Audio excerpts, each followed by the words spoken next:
ਅਗਲੀ ਖਬਰ ਵੱਲ ਚਲੀਏ। ਅੱਜ ਪ੍ਰੈਜ਼ੀਡੈਂਟ ਜੋ ਬਾਈਡਨ ਹੋਣਾ ਨੇ ਇਹ ਵੀ ਕਿਹਾ ਆ ਵੀ ਰਸ਼ੀਆ ਤੇ ਯੂਕਰੇਨ ਦੀ ਲੜਾਈ ਕਰਕੇ ਦੁਨੀਆ ਦੇ ਵਿੱਚ ਫੂਡ ਦੀ ਸ਼ਾਰਟੇਜ ਵੀ ਆਊਗੀ। ਰਸ਼ੀਆ ਦੇ ਤੇ ਯੂਕਰੇਨ ਦੇ ਵਿੱਚ ਕਹਿੰਦੇ ਵੀ ਕਣਕ ਆ ਸਭ ਤੋਂ ਜ਼ਿਆਦਾ ਹੁੰਦੀ ਹੈਗੀ ਆ।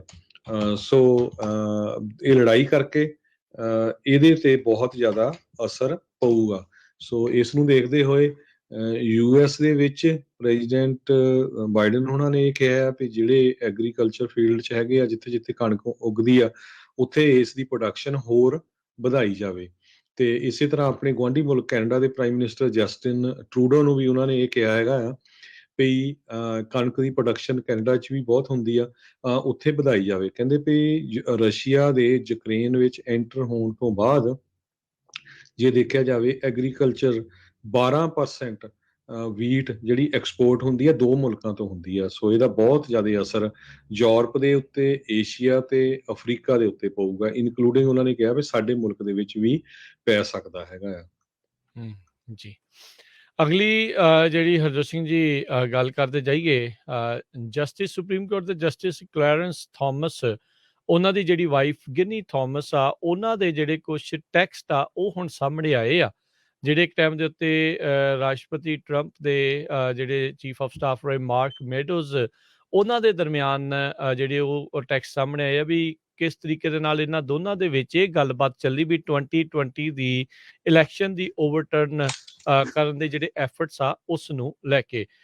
ਵਰਜੀਨੀਆ ਥਾਮਸ ਜਿਹੜੇ ਇੱਕ ਹੈਗੇ ਨੇ ਕੰਜ਼ਰਵੇਟਿਵ ਐਕਟਿਵਿਸਟ, ਇਹ ਜਿਨ੍ਹਾਂ ਨੂੰ ਗਿਨੀ ਜਿਹੜਾ ਥਾਮਸ ਆ ਉਹ ਵੀ ਆਖ ਦਿੱਤਾ ਜਾਂਦਾ ਆ, ਉਹ ਸੁਪਰੀਮ ਕੋਰਟ ਦੇ ਜਿਹੜੇ ਜਸਟਿਸ ਕਲੈਰੈਂਸ ਥਾਮਸ ਆ, ਜਿਹੜੇ ਇਸ ਟਾਈਮ ਇਕੱਲੇ ਕਾਲੇ ਮੂਲ ਦੇ ਜਿਹੜੇ ਲੰਮੇ ਚਿਰ ਤੋਂ ਉੱਥੇ ਜਸਟਿਸ ਦੀ ਭੂਮਿਕਾ ਦੇ ਵਿੱਚ ਹੈਗੇ ਨੇ, ਉਹਨਾਂ ਦੇ ਨਾਲ ਆ। ਸੋ ਕਹਿੰਦੇ ਵੀ ਕੁਛ 29 ਮੈਸੇਜਸ ਇਹਨਾਂ ਦੋਨਾਂ ਦੇ ਦਰਮਿਆਨ ਮਾਰਕ ਮੈਡੋਜ਼ ਤੇ ਜਿਹੜੇ ਵਰਜੀਨੀਆ ਥਾਮਸ ਆ ਉਹਨਾਂ ਦੇ ਵਿੱਚ ਆਏ ਆ। ਸੋ ਅਜੇ ਵੀ ਜਿਹੜੀਆਂ ਇਲੈਕਸ਼ਨਸ ਨੂੰ ਲੈ ਕੇ ਇਹ ਵਿਵਾਦ ਨੇ ਉਹ ਕਹਿ ਸਕਦੇ ਆ ਵੀ ਪੂਰੀ ਤਰ੍ਹਾਂ ਮਿਟੇ ਨਹੀਂ ਹੈਗੇ, ਪਰ ਇੱਕ ਬਹੁਤ ਵੱਡੀ ਜਿਹੜੀ ਇਹ ਦਾਅਵੇ ਇਸ ਟਾਈਮ ਮੈਸੇਜਸ ਦੇ ਨਾਲ ਸਾਹਮਣੇ ਆਏ ਆ। ਸੋ ਇਸ ਪੂਰੇ ਮੈਸੇਜਸ ਦੇ ਵਿੱਚ ਡਾਇਰੈਕਟਲੀ ਜਿਹੜੇ ਸੁਪਰੀਮ ਕੋਰਟ ਦੇ ਜਸਟਿਸ ਆ ਉਹਨਾਂ ਦਾ ਕੋਈ ਰੈਫਰੈਂਸ ਨਹੀਂ ਹੈਗਾ, ਪਰ ਕਿਉਂਕਿ ਸੁਪਰੀਮ ਕੋਰਟ ਦੇ ਜਸਟਿਸ ਦੇ ਨਾਲ ਉਹਨਾਂ ਦੀ ਵਾਈਫ ਆ ਇਨਵੋਲਵ ਆ, ਇਸ ਲਈ ਇਹ ਖਬਰ ਇਸ ਟਾਈਮ ਕਾਫੀ ਜ਼ਿਆਦਾ ਨੈਸ਼ਨਲ ਹੈਡਲਾਈਨ ਬਣ ਰਹੀ ਆ।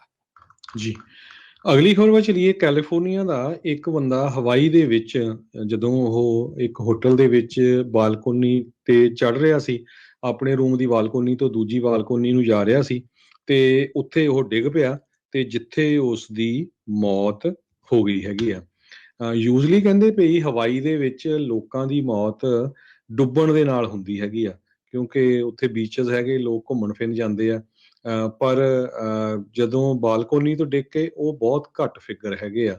ਅਕੋਰਡਿੰਗ ਟੂ ਹਵਾਈ state the department of health, ਉਹਨਾਂ ਦੇ ਮੁਤਾਬਕ 2009 ਤੋਂ ਲੈ ਕੇ 2018 ਦੇ ਵਿੱਚ ਲੀਡਿੰਗ ਕਾਜ਼, ਜਿਹੜਾ ਸਭ ਤੋਂ ਮੇਨ ਕਾਰਨ ਡੈਥ ਦਾ, ਜਿਹੜੇ ਉੱਥੇ ਵਿਜ਼ਿਟ ਕਰਨ ਜਾਂਦੇ ਆ ਉਹ ਪਾਣੀ ਵਿੱਚ ਡੁੱਬਣ ਨਾਲ ਸੀ 45.7%, ਜਦ ਕਿ 7.8% ਫੇਟਲ ਇੰਜਰੀ ਜਿਸ ਤਰ੍ਹਾਂ ਇਹ ਹੋਈ ਹੈਗੀ ਆ।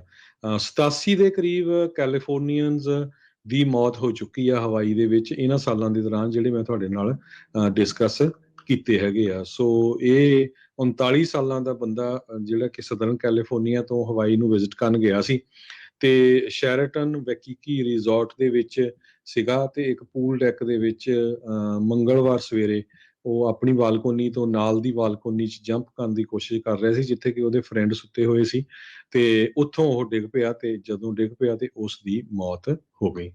ਜੀ